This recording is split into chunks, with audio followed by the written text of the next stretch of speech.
UPM! UPM! Wah, Assalamualaikum, salam sejahtera. Sekarang ni Akmal berada di Universiti Putra Malaysia. Kenapa Akmal ada dekat sini?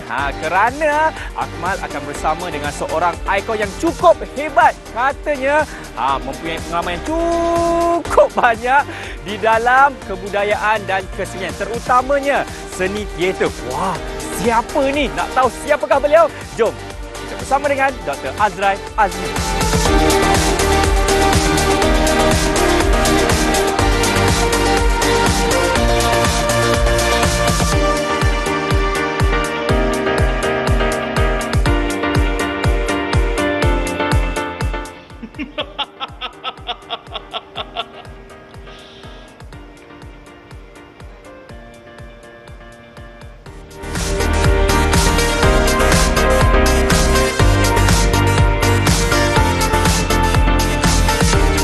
Hai, Assalamualaikum warahmatullahi taala wabarakatuh. Salam sejahtera. Saya Dr. Azrai bin Azmi daripada Institut Pendidikan Guru, Kampus Pendidikan Teknik, dan saya juga merupakan seorang aktivis teater. Saya dilahirkan pada 2 Julai 1980. Ini bermakna usia saya sudah pun menjangkau 42 tahun dan dilahirkan di Sungai Bakap, Pulau Pinang.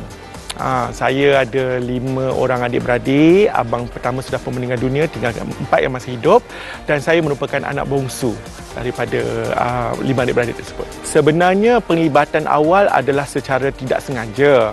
Saya tidak pernah berlakon semasa zaman saya undergrad di Universiti Putra Malaysia dulu. Saya tak pernah berlakon. Cuma saya datang melihat, menyokong rakan-rakan berlakon. Tetapi ketika saya bersama dengan rakan-rakan daripada Universiti UPSI, kawan-kawan saya ini dia buat satu perjumpaan alumni UPSI. Kemudian mereka mengajak saya untuk membantu mereka dalam produksi tersebut. Tapi secara tidak langsungnya saya terlibat sebagai pelakon pula, kerana salah seorang daripada pelakon tak dapat menyertai. Itulah the first teater yang saya berlakon tahun 2004 kalau saya tak silap, bertajuk Dalam Balai Cinta. Dan kemudian bila saya jadi cikgu, guru besar saya pula di Sekolah Kebangsaan Pandan Indah minta saya bentuk satu pasukan teater. Kemudian saya pun bentuk pasukan teater itu, dan dari situlah saya mula macam mencari ilmu, mencari pelbagai sumber untuk saya memantapkan skill PDP saya dalam teater, dan akhirnya saya sendiri terjerumus. Terjerumus kan, menjadi seorang pelakon dan terus mencintai bidang teater ini sampai sekarang. Kalau tercetus minat, betul-betul minat ni, orang kata kali pertama bila saya form kumpulan tu, bila saya dapat lihat kan anak-anak teater saya ni, bila diorang macam mengadu, diorang ni ada masalah ni, rupanya mereka ni ada pelbagai cerita di sebalik kehidupan seharian mereka. Jadi bila saya bersama dengan mereka, saya dapati teater ini adalah satu medium terapi untuk mereka, memujuk hati mereka ataupun untuk memperbaiki disiplin mereka. Dan ketika itu saya lihat teater ini bukan sekadar pentas, bukan sekadar lakonan, tetapi lebih daripada itu. Betul lah kata pepatah, teater memanusiakan manusia. Maka sejak itulah saya rasa jatuh cinta yang teramat dalam dan betul-betul cintakan bidang teater dan tak pernah lagi berpaling. Sejak itulah saya membantu rakan saya, nama dia Cikgu Muhammad Bakri, daripada masa tu dia sekolah di Sekolah Teknik Setapak, Sekolah Menengah Teknik Setapak, untuk menghasilkan teater yang bertajuk Angin. Kita masuk pertandingan teater sekolah-sekolah menengah untuk pertandingan teater Komsas, dan kemudian ditakdirkan tiba-tiba termenang untuk peringkat wilayah Persekutuan Kuala Lumpur. Dan alhamdulillah pada tahun 2007 itu collaboration pertama.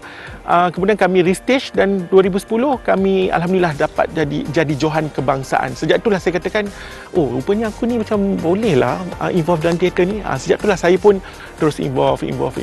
Dan orang kata kalau karya pertama daripada hasil saya, macam saya katakan tadilah, teater Angin. Kalau nak cakap pasal status pendidikan saya, kalau dari segi akademik, saya sebenarnya tidak ada langsung latar belakang teater. Saya adalah graduan Bachelor Science by Industry di Universiti Putra Malaysia. Master dan PhD saya dalam bidang pendidikan lah. memang tak ada kena mengena dengan teater, tapi alhamdulillah saya dikelilingi oleh rakan-rakan yang ada pendidikan teater. Jadi saya banyak belajar secara tidak langsung daripada rakan-rakan. Itu yang pertama. Yang keduanya, saya memang mengambil short course di bawah Jurulatih Seni Budaya Negara, di bawah JKKN.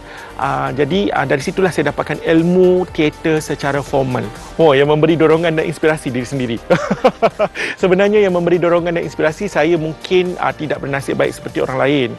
Di mana saya mungkin daripada family saya tidak ada seorang pun yang terlibat dalam dunia seni.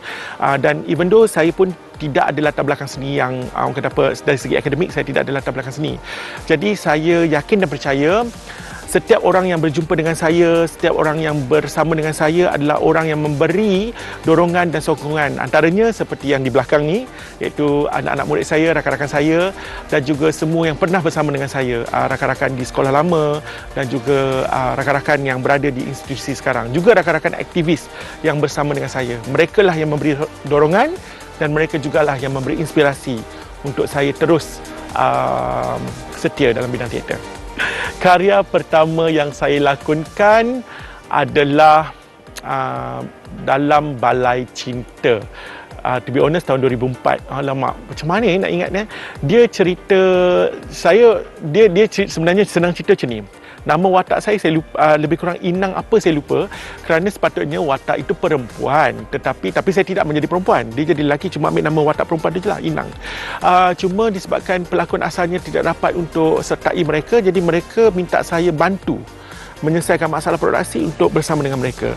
Secara peribadi memang banyak masalah lah, sebab saya tak pandai berlakon, saya tak reti berlakon, kali pertama berlakon, dan saya pula react dengan penonton. Maksudnya bila penonton macam suka, kita ni lagi berlebih-lebih lah kan. Dan pada ketika itu ada pelakon utama sedang bercakap, dan pelakon itu ada mesej yang disampaikan, tapi sayangnya mesej tersebut terlindung di sebalik lakonan saya yang mendahului. Sejak lepas tu kena marah dengan pengarah lah. Pengarah kata mesejnya di sini, kau kena faham. Dia kata kau tak bolehlah mendahului dia. Sejak tu saya memang semat dalam hati saya, kalau kita nak bagi react yang kecil, jangan mendahului orang yang sedang bercakap, kerana ia akan mengganggu mesej untuk disampaikan kepada pelakon. Kerana penonton akan react dengan kita kan. Yang itu memang satu pengalaman yang orang kata apa, pengalaman yang paling berharga, dan juga satu pengajaran yang paling besar kepada saya. Ikon dalam bidang teater, kalau kalau ikon ni, kalau lah diberi peluang untuk menyenaraikan ramai, tetapi antara yang saya macam betul-betul selut, mereka ni adalah antara academician dan juga aktivis, seperti Dr. Lenny daripada UM, kemudian kita ada Dr. Andika daripada USM. Mereka ini mereka berlakon pun hebat, mengarah pun hebat, dan mereka juga adalah aktivis dan juga academician. Jadi saya ingin menjadi seperti mereka, academician dan juga aktivis yang berjaya. Dalam masa yang sama, saya juga minat juga pelakon-pelakon yang seperti, kalau dalam bidang teater ni, Miliana Arsyad contohnya. Saya juga suka dengan Dr. Mardiana daripada UPSI, dia juga seorang aktivis. Saya juga sangat suka dengan lakonan beliau. Jadi mereka ini antara yang saya sangat adore, dan saya ingin menjadi seperti mereka kalaulah diberi peluang. Okey, saya pernah berlakon dengan pada tahun 2011 saya pernah berlakon cerita Duri Hati. Bila saya diberitahu oleh pengarah masa itu Kusyari Mahyudin diminta saya berlakon dengan Miliana. Saya menjadi suami, Miliana menjadi isteri. Saya sangat teruja. Latihan pertama tu orang kata apa, dah hafal skrip. Tak sempurna tapi dah cuba menghafal skrip. Kerana saya akan berlakon dengan ikon saya, macam tu. Jadi bila orang kata apa, saya bagi full energy. Itu yang pertama. Pengalaman paling baru ini, sekitar November tahun 2022, saya berlakon dengan Dr. Mardiana daripada UPSI. Bila saya diberitahu dia akan jadi mak saya, ya Allah, dia satu pengalaman yang paling indah, kerana saya minat dengan lakonan dia. Jadi bila saya sampai set tu, orang kata apa, everything semua saya dah set dalam kepala otak agar saya bersedia, kerana saya akan berhadapan dengan orang yang paling saya minat. Jadi alhamdulillah everything okey, dan harap saya dapat bekerjasama lagi dengan kedua-dua ikon lakonan yang saya sangat minat ini. Minat tersebut ada banyak juga, alhamdulillah, tapi dalam banyak-banyak ni saya ingat dengan arwah Mak Yan ataupun arwah Azan Edawati. Saya sangat teringat masa tu kami berlakon tahun 2011 kalau saya tak silap di Istana Budaya, musikal Tun Mahathir season kedua. ketika dapat merapati Mak Yan, saya bersama dengan Mak Yan, kemudian Mak Yan tanya saya ni full time ke atau apa ke, macam mana? Saya bagi tahu lah saya cikgu, masa tu saya kerja cikgu, tetapi saya sangat minat teater. Dan dia beri satu pesanan, dan pesanan ini saya ingin kongsi dengan ramai orang. Kata Mak Yan, kalau dalam teater ini atau dalam apa juga pekerjaan, if you come sharp on time means you late. If you come earlier means you sharp on time. Kata-kata itu memang saya pegang dalam setiap lakonan yang saya, dalam setiap rehearsal untuk teater-teater yang saya sertai dan juga dalam kerja hakiki saya. Kalau ikutkan, mungkin kalau saya teringin nak berlakon watak aksi, tapi dia mungkin akan membataskan dari segi orang kata apa, fizikal saya tak cukup strong untuk berlawan misalnya. Tetapi itulah yang menjadi satu keinginan kepada saya untuk mencabar kebolehan saya. Jadi saya yakin dan percaya kalau kita berlatih, kita keep rehearse, kita akan dapat benda itu. Tapi dalam masa yang sama, saya beberapa benda lah yang saya nak buat sebelum ni dah dapat buat lah. Cuma dari segi yang saya tak dapat buat itu dari segi aksi lah. Jadi saya harap macam saya dapat peluang untuk melakukan watak aksi satu hari nanti, kerana saya faham fizikal akan membataskan saya. Tetapi itulah yang memberikan cabaran untuk saya berlakon.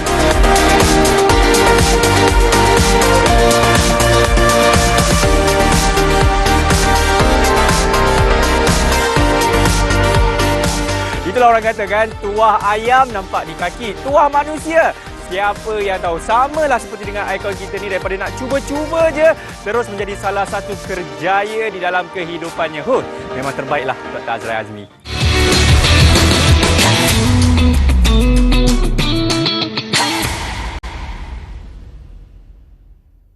Wah, besarnya Dewan Kebudayaan dan Kesenian di UPM ni kan. Mudah-mudahan masih lagi menyaksikan bersama Ikon dengan saya, Akmal Nazli. Macam mana? Adakah anda semua sudah terinspirasi daripada cerita-cerita yang diceritakan oleh ikon kita, Dr. Azrai Azmi? Saya pasti ramai mempunyai tahu kan apa antara kriteria-kriteria utamanya untuk menjadi penggiat seni teater yang berjaya.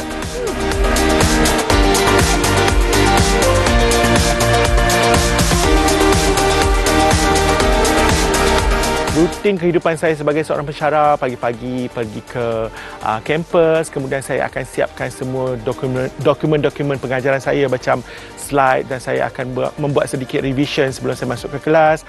Kemudian masuk ke kelas, dan kemudian bila habis PDP, saya mungkin akan buat sedikit refleksi apa yang berlaku pada sepanjang PDP pada hari tersebut. Dan kemudian saya akan, kalau perlu untuk membuat kajian tindakan, saya buat. Kalau tidak perlu, based on that refleksi, saya tak buatlah. Jadi itulah refleksinya sehari-hari, itulah cycle-nya kerja saya sebagai seorang pensyarah, tak termasuklah kerja-kerja penyelidikan yang lain. Itulah orang kata apa, kehidupan seharian sebagai seorang pensyarah. Kalau penggiat seni ni, kalau saya bukanlah seorang orang kata apa yang full time. Jadi saya based on job. Based on job kan. Kalau ada job, insya-Allah lah saya akan terus akan pergi attend latihan lah. Selalunya kalau dari segi latihan ni, saya akan macam kalau selalunya balik kerja, saya akan terus saya tak akan balik rumah lah. Saya akan terus pergi ke tempat latihan, berehat kat tempat latihan, dan kemudian kita buat latihan, dan habis latihan kita balik, dan mungkin latihan pada hari Minggu juga. Jadi kita pergilah latihan pada hari Minggu. Jadi bila ada latihan, saya akan menyegerakan semua kerja-kerja rutin saya sebagai pensyarah agar tidak mengganggu waktu latihan pada malam hari ataupun tidak mengganggu latihan pada hari Minggu. Kalau tugas sebagai seorang pelakon, sebenarnya tugas seorang pelakon ini adalah untuk menyampaikan mesej. Jadi yang pertama, sudah tentulah untuk membaca skrip yang sebenar, berbincang dengan berbincang dengan pengarah, dan kemudian kita akan buat rehearsal demi rehearsal untuk menjadikan kita hampir tepat dengan kehendak watak tersebut. Dari secara individu, saya berpegang kepada teori perubahan Lewin. Dia ada 3 perkara. Yang pertamanya adalah pencairan, yang keduanya adalah kepada peralihan, dan yang ketiganya pembekuan. Apa peralihan yang pertama? Pencairan yang pertama. Pencairan, saya akan cairkan diri saya. Maksudnya saya cuba buang habit saya, buang sifat saya sedikit demi sedikit. Kemudian saya cuba alihkan diri saya menjadi watak yang dikehendaki. Kemudian saya akan buat pembekuan, iaitu saya bekukan apakah kehendak watak itu kepada diri saya, agar pada hari pementasan saya akan dapat lakonkan seperti apa yang dikehendaki oleh watak. Tidak ada lagi Azrai bin Azmi dalam diri saya. Akan jadi watak tersebutlah. Kalau watak tu Umar misalnya, Umarlah jadinya. Macam itulah. Saya berpegang kepada teori tersebut untuk menjadikan saya siapa watak yang saya lakonkan. Mungkin orang lain dia ada style dia, tetapi mungkin kerana saya ni orang dalam bidang pendidikan kan, jadi saya berpeganglah kepada teori yang relevan dengan saya dan dia boleh dipraktiskan dalam bidang teater bagi saya. Macam saya katakan tadi, yang pertama, saya akan memastikan kerja-kerja saya kedua-dua bidang orang kata apa, tidak tergendala. Itu yang pertama lah. Jadi kalaulah saya dah tahu dah kalau saya terlibat dengan mana-mana pementasan, saya ada schedule kita ada jadual kita kan.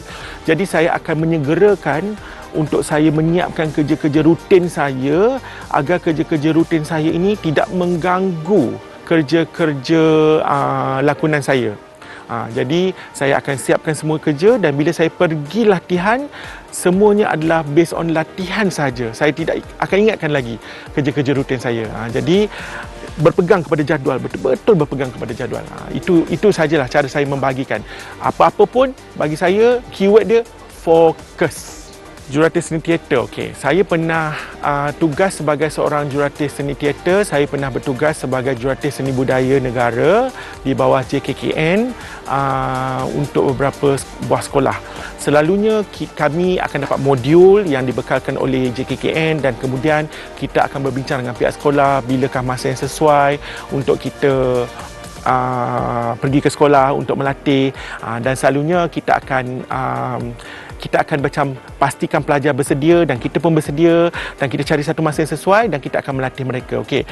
Latihan sebagai jurulatih ini, kita bukanlah mengingatkan pelajar, bukan soal pentas, bukan soal make up, bukan soal glamour, bukan.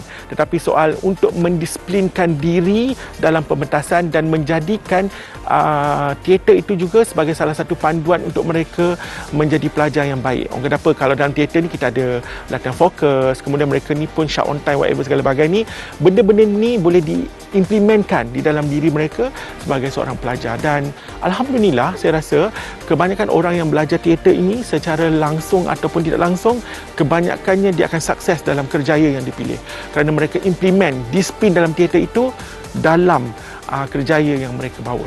Kalau ada masa lapang, persoalan pertama pada diri saya sendiri, saya ada masa lapang tak?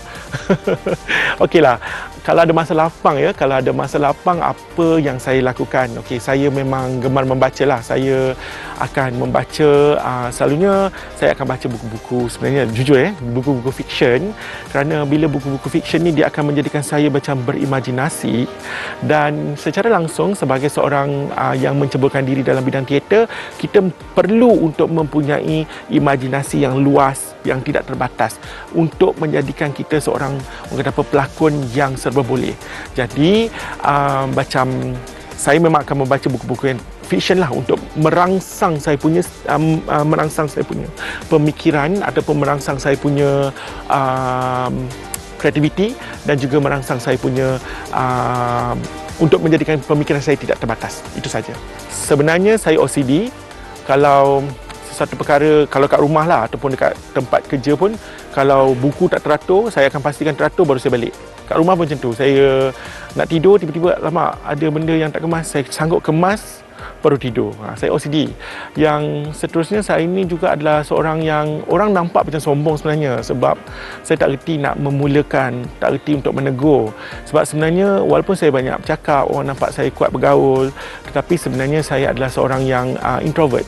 Maksudnya saya pada diri saya sendiri. Jadi sebab tu saya nampak sombong dalam satu-satu function atau satu-satu majlis, kerana saya tidak tahu untuk memulakan. Tetapi setelah memulakan, insya-Allah bila kita break the ice, saya akan menjadi extrovert. Okey, yang seterusnya saya ni hydrophobic kot. Saya takut pada ketinggian. Jadi naik flight pun kadang-kadang tu saya akan pastikan saya tak duduk di tepi sebab saya takut nak tengok ke bawah. Okey. Seterusnya saya juga adalah seorang yang walaupun saya introvert tapi saya juga adalah seorang yang cepat adapt lah. Kalau kita dah ada, kita akan cepat adapt dengan situation dan seterusnya saya of course lah saya akan orangnya ikut rules. Kalau rules kata begini, beginilah. Jadi kalau dalam pengajaran tu kalau orang kata rubrik skema pemakan tu macam ni, macam mana pun budak rapat dengan saya pun tak akan dapat markah lebih. Kerana rules is rules bagi saya. Untuk menjadi seorang pelakon yang profesional, satu, berdisiplin, dua, fokus. Saya rasa dari segi rupa, insya-Allah saya rasa macam bakat anda akan mencantikkan diri anda di atas pentas.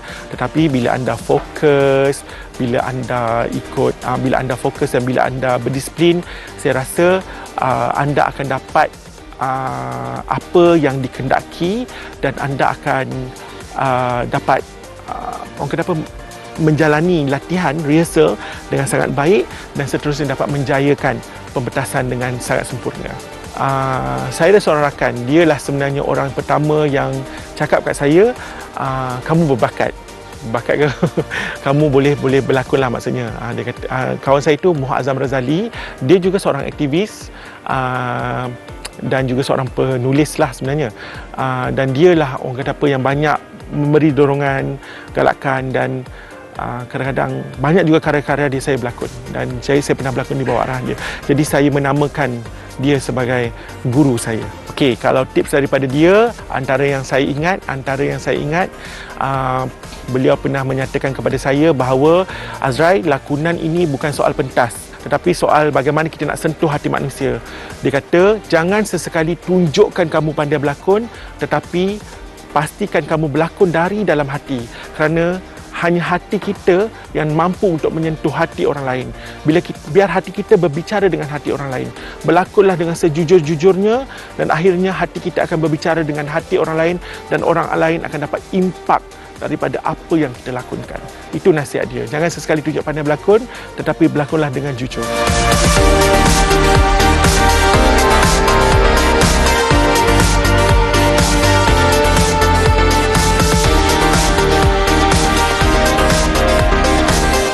Disiplin dan fokus, itulah dia antara kunci utama untuk menjadi penggiat seni teater yang berjaya. Baru tahu. Okeylah, kita nak berhenti rehat dulu. Selepas ini banyak lagi cerita-cerita yang menarik daripada Dr. Azrai Azmi, ikon kebudayaan dan kesenian.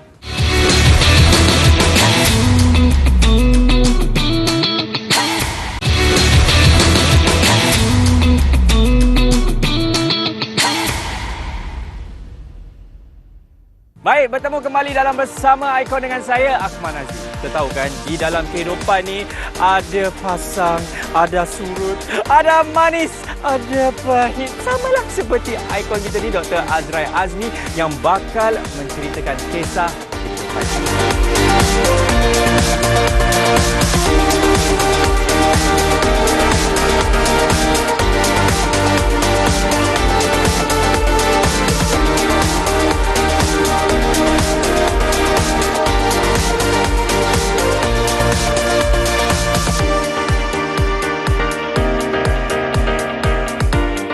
Okey, kalau dari segi pencapaian, semasa saya menjadi seorang jurulatih seni budaya negara di bawah JKKN, saya pernah melatih salah satu pusat ni, Politeknik Metro Kuala Lumpur. Dan ketika itu ada satu pertandingan dekon antara Politeknik se-Malaysia dan saya mengarahkan satu dekon yang bertajuk Api Barbeku dan ketika itu saya diangkat sebagai pengarah terbaik dan dekon tersebut juga memenangi skrip terbaik pada ketika itu. Dalam pertandingan dekon peringkat kebangsaan antara Politeknik se-Malaysia dalam tahun, kalau saya tak silap, 2013 kalau saya tak silap. Itu yang antaranya lah. Selain daripada itu, saya juga pernah memenangi anugerah pelakon lelaki terbaik untuk Festival Teater Negeri Selangor, menerusi teater yang bertajuk Jalan Mati, karya Roy D. Rokidi, arahan Kushari Mahyudin. pada tahun 2015 dan juga mendapat tempat kedua untuk Festival Teater Malaysia pada tahun 2016 untuk karya yang sama iaitu Jalan Mati. Dan selain daripada itu, saya juga semasa saya menjadi full time student dekat UKM, saya pernah dapat anugerah pengarah terbaik jugalah untuk festival teater dekat sana bila saya mengarah satu teater yang bertajuk Topeng. Itu antara yang saya pernah. Saya tak banyak masuk pertandingan, tapi itu antara yang pertandingan yang saya masuk dan menang. Alhamdulillah. Okey, antara anugerah, kalau bercakap tentang anugerah yang saya terima selain daripada bidang teater, sebagai seorang academician, of course lah saya juga adalah penyelidik dan juga membentangkan kertas penyelidikan. Saya pernah diangkat, kertas penyelidikan saya pernah menang dalam beberapa pembentangan di peringkat kebangsaan dan juga antarabangsa, dan saya juga pernah menang pembentang terbaik untuk dalam Kolokvium. Juga saya pernah diangkat sebagai pembentang terbaik. Contohnya baru-baru ini dalam Minds di Kuala Terengganu, di IPG Kuala Terengganu, saya mendapat pembentang terbaik untuk Kolokvium tersebut. Kalau bercerita dalam konteks teater, macam saya katakan tadi, okey, begini bila kawan saya menyatakan pada saya, jangan sesekali tunjuk pandai berlakon, tetapi kita cuba untuk secara jujur sangat berlakon. Ketika saya melakonkan satu cerita yang bertajuk Ayah pada tahun 2011 di Auditorium JKKN Kuala Lumpur. Mungkin perkara ini biasa-biasa je bagi pada setengah orang, tetapi bagi saya dia cukup manis. Bila mana kami melakonkan, saya betul-betul rasakan bahawa sesuatu perkara berlaku dalam diri saya. Maksudnya saya dapat rasa yang saya betul-betul the real ayah dalam cerita tu. Dan bila kawan saya balik, antara kawan yang menonton, dia balik dan dia tag saya. Dia kata, Azrael, terima kasih untuk pementasan tersebut, dan perkara pertama yang aku buat selepas aku keluar daripada pementasan adalah aku hubungi ayahku. Aku rasa rindu pada ayahku dan aku betul-betul rasakan aku perlu menyayangi ayahku sementara dia masih ada. Jadi saya rasa macam mungkin kalau saya cerita ini, ini kenangan manis, mungkin bagi setengah orang itu biasa-biasa saja, tapi bagi saya inilah satu kemenangan yang paling besar dan kenangan manis paling besar untuk seorang pelakon bila mana lakonannya betul-betul telah menjadikan ataupun telah mencipta impak kepada orang lain. Sebab tu saya kata dia bukan lagi soal lakonan, bukan lagi soal pementasan, bukan lagi soal lampu, lighting dan segalanya, tapi dia soal menyentuh hati manusia. Kalau bercerita tentang pengalaman pahit pula, pada tahun 2015 saya pernah berlakon bangsawan pelayaran Parlimen Awang di bawah arahan Bung Kancil di auditorium di BKL. Ketika itu saya push diri saya lah, sebab masa tu saya baru mula buat PhD juga. Jadi saya push diri saya latihan apa semua sampai kan saya demam nak dekat show. Lepas dah lah demam, suara hilang pula tu, tapi tak boleh nak ganti dah sebab show dah dekat sangat dah. Dan pengarah kata show must go on. Kita teruskan dengan suara keadaan macam tu. Lepas tu dah lah suara saya memang menangis kat belakang pentas kan, suara hilang apa semua kan. Tapi dah apa tu, pasal show dah dekat, di belakang curtain saya jatuh set pula. Ya Allah, jatuh pula dalam keadaan saya demam tu, saya jatuh set. Memang kesakitannya amat sangat, tetapi bila terbuka je curtain, apa lagi pilihan yang kita ada? Kita terus berlakon tanpa kira kesakitan yang kita ada ataupun demam yang kita bawa. Jadi orang kata apa, pengalaman tu memang sebenarnya pahit sangatlah, sebab inilah the real sudah jatuh di timba tangga, dah lah demam, lepas tu jatuh set pula kan. Tapi orang kata apa, itu kenangan pahit, sebab saya belajar daripada situ, jangan push lebih daripada limit. Itu satu. Memanglah kita fokus, memanglah kita berdisiplin, tapi jangan push lebih daripada limit. Agar kita kena jaga juga badan kita kerana kita nak pakai untuk lakonan tersebut. Itu pengalaman pahit yang memberikan orang kata apa, pengajaran kepada saya. Cabaran sebagai seorang pelakon bagi saya adalah pelakon juga. Maksud saya begini, kadang-kadang kita berlakon bersama dengan rakan-rakan lakon kita. Ada ketikanya kita sudah bersedia, ada ketikanya kita sudah fokus, tetapi energi kita tu tak sync. Orang kata apa, tak wujud sinergi di antara kita dengan rakan lakon kita tu, di mana rakan lakon kita datang hadir dengan keadaan tidak fokus, rakan lakon kita hadir dengan keadaan tidak menghafal skrip dan sebagainya. Jadi itu adalah cabaran paling besar sebagai seorang pelakon. Yang kedua bagi saya, cabaran kesihatan. Ada ketikanya kita bila berlakon, kita push sangat, tiba-tiba Masa itulah nak demam, masa itulah nak sakit, masa itu nak hilang suara. Itu juga adalah cabaran. Tetapi apa pilihan yang ada selain daripada terus melakonkan dan kita percaya lakonan kita dapat disampaikan dengan baik. Itu sahaja. Jadi apa juga cabaran, apa juga dugaan, just lalui. Secara jujur pernah. Memang pernah. Jadi macam mana saya menghadapi situasi tersebut, memang pertamanya seperti sebagai seorang manusia biasa, kadang-kadang kita rasa tercabar bila idea kita ditolak. Memang rasa nak marah. Terutamanya bila kita adalah superior dalam tu, jadi dan idea kita ditolak. Kan? Tapi orang kata apa, kita kena rationalkan. Yang pertama kita kena rationalkan. Kenapa idea kita sebegitu rupa? Itu yang pertama. Yang kedua, kita buat timbang tara balik. Kita minta orang yang menolak itu buat timbang tara balik. Apa kelebihan, apa keburukan, apa kelebihan, apa kekurangan terhadap idea yang ditolak itu. Jadi bila kita lihat, kalau kelebihan itu lebih banyak, kenapa tidak kita lakukan? Tapi kalau lepas kita buat perbincangan dan kita buat timbang tara itu, kelebihan itu adalah kekurangan itu lebih banyak, mungkin kita terpaksa tolaklah. Jadi menjawab kepada persoalan ini, yang pertama saya akan bagi rasional. Kenapa idea itu sebegitu rupa? Okey. Yang kedua, saya akan buat pertimbangan, berbincang dan buat pertimbangan kelebihan dan kekurangan. Okay, kalau kelebihan lebih banyak, maka saya proposekan untuk mereka terpaksa menerima idea tersebut. Tapi kalau akhirnya lepas kita buat perbincangan memang nampaklah sukar untuk dilaksanakan ataupun banyak kekurangan, saya terpaksa reda pula. Idea saya ditolak. Kita dalam bahaya tau tak sekarang ni? Macam mana korang buat kerja ni? Sekarang ni polis dah tahu tempat persembunyian kita dan polis dah sedang intip kita. Cik, apa kita nak buat sekarang? Aku dah agak dah benda ni akan berlaku juga. Dengar sini. Aku tak kisahlah korang mencuri kerana nak bantu keluarga korang ke, nak bantu adik korang ke. Yang penting kita mencuri, kita merompak itu salah. Aku dah kata dah, daripada awal lagi jangan buat kerja macam ni. Tapi, apa pilihan kita ada? Macam mana dengan suami saya dekat rumah tu? Tak ada pilihan. Kalau kau kena tangkap, suami kau mungkin akan lepaskan kau. Aduh, kakak ni benar-benar je aku mencuri ke sana sini. Tak apalah diri kau sendiri. Risiko tak risiko, kalau kita duduk kat sini lebih risiko. Faham atau tak? Hanya, pergi sekarang. Jangan tunduk! Pergi! Tunduk! Nampak tak, bukan mudah ya untuk menjadi seorang penggiat seni teater yang berjaya. Sama seperti dengan ikon kita Dr. Azrai Azmi, sakit-sakit pun beliau tetap meneruskan lakonannya. Nampak tak, minat saja tak cukup, tapi semangat juga kena ada untuk kita berjaya.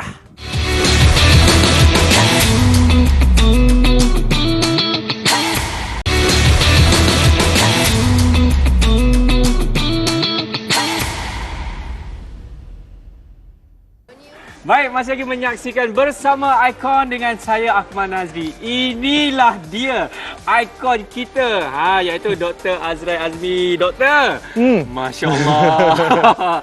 Kenapa? Saya cukup teruja lah apabila bersama dengan doktor ni. Tapi sebab macam Akmal kurang teruja pun, teruja sikit. Oh lagi? Okey. Teruja sangat.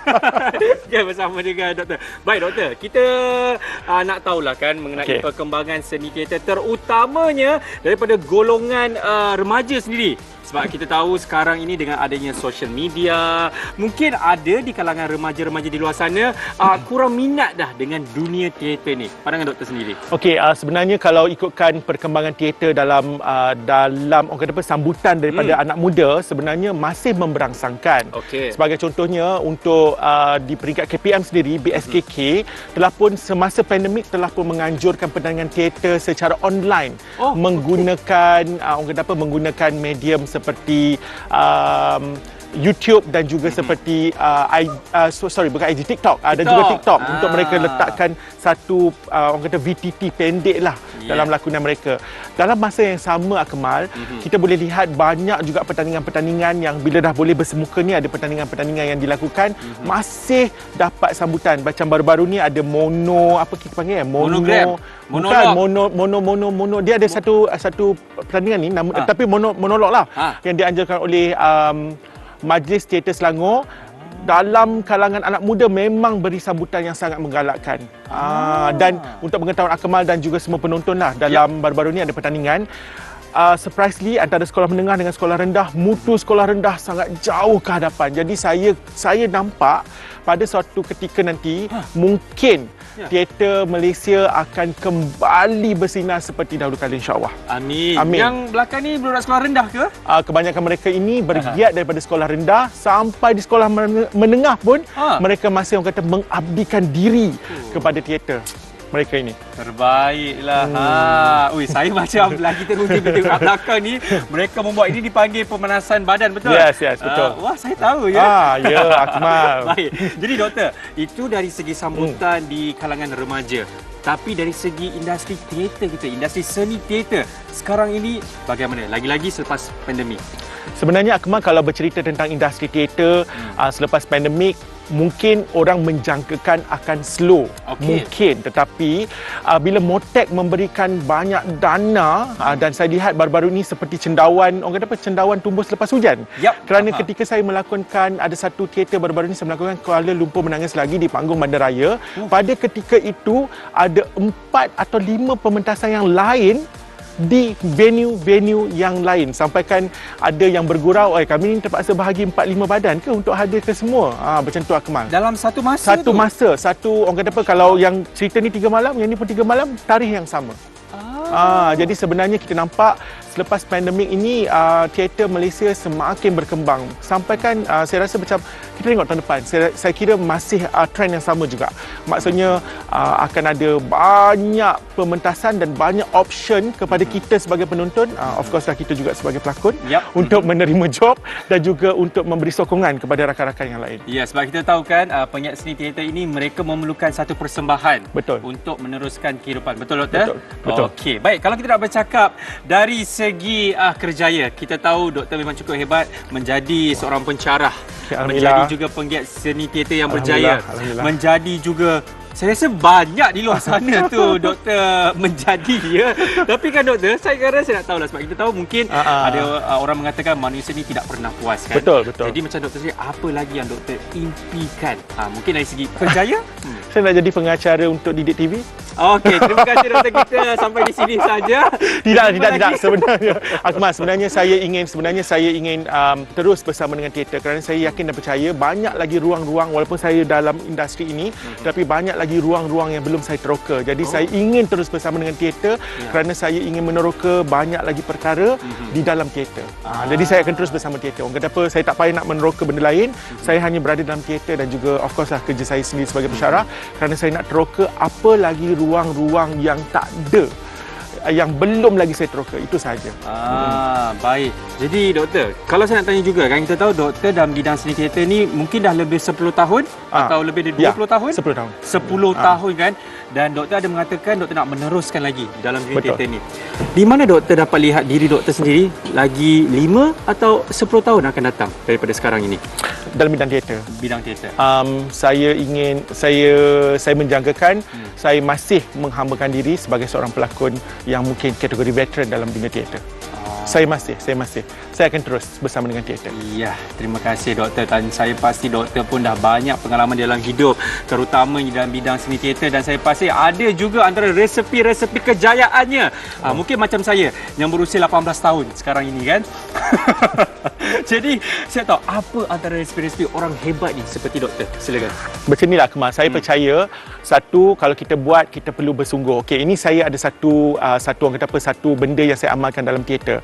Saya selalu percaya saya perlu untuk menjadi orang baru. Kerana walaupun banyak ada kejayaan kita, walaupun banyak pengalaman kita, tetapi kita perlu muncul dalam set, dalam rehearsal teater, kita perlu menjadi orang baru. Jadi jangan bawa ego, aku dah banyak pengalaman, aku dah banyak kejayaan. Tidak. Kita perlu untuk macam habis satu-satu pementasan, saya selalunya mengamalkan the dead altar. Saya mati. Jadi bila saya datang untuk next production, saya akan macam jadi orang baru, berlatih daripada kosong dan berlatih bersungguh-sungguh untuk mencapai matlamat pementasan tersebut. Saya tidak pernah meletakkan bahawa saya banyak pengalaman, saya banyak kejayaan, tidak. Saya bermula daripada kosong balik. Itu resepinya. Jadi kita akan push diri kita untuk berlatihlah dengan baik. Tapi kan doktor, mungkin saya nak lari sikit daripada resep itu sebab katanya ada di kalangan murid-murid yang nak berlakon teater ni. Oh, saya nak jadi pelakon teater sebab saya nak terkenal. Saya nak jadi pelakon teater sebab saya nak menjadi seorang kaya raya dalam dunia teater ni. Adakah persepsi mereka itu, saya pasti doktor nak memperbetulkan apa yang mereka sangkakan di dunia teater ini. Doktor. Saya rasa macam kalau dekat Malaysia, kalau nak jadi seorang pelakon teater sepenuh masa, mungkin susah untuk memang susah untuk menjadi seorang yang kaya raya.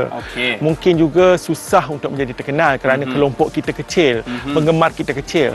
Tetapi kalau anda ingin masuk ke dalam dunia teater, saya punya nasihat kepada murid-murid di luar sana, satu, ambil resepi dalam dunia teater ini, kita amalkan dalam kita punya kehidupan seharian. Contohnya resepi disiplin.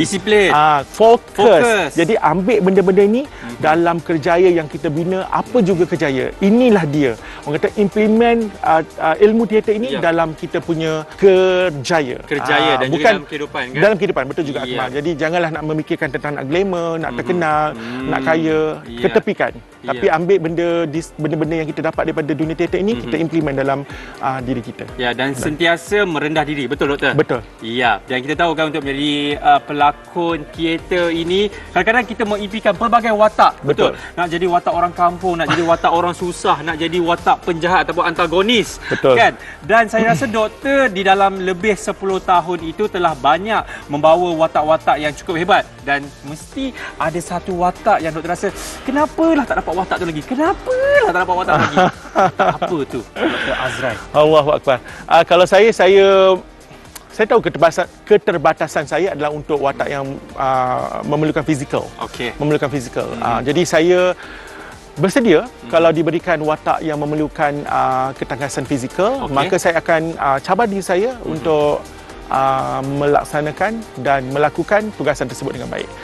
Jadi saya punya impian adalah untuk melakonkan watak yang memerlukan fizikal.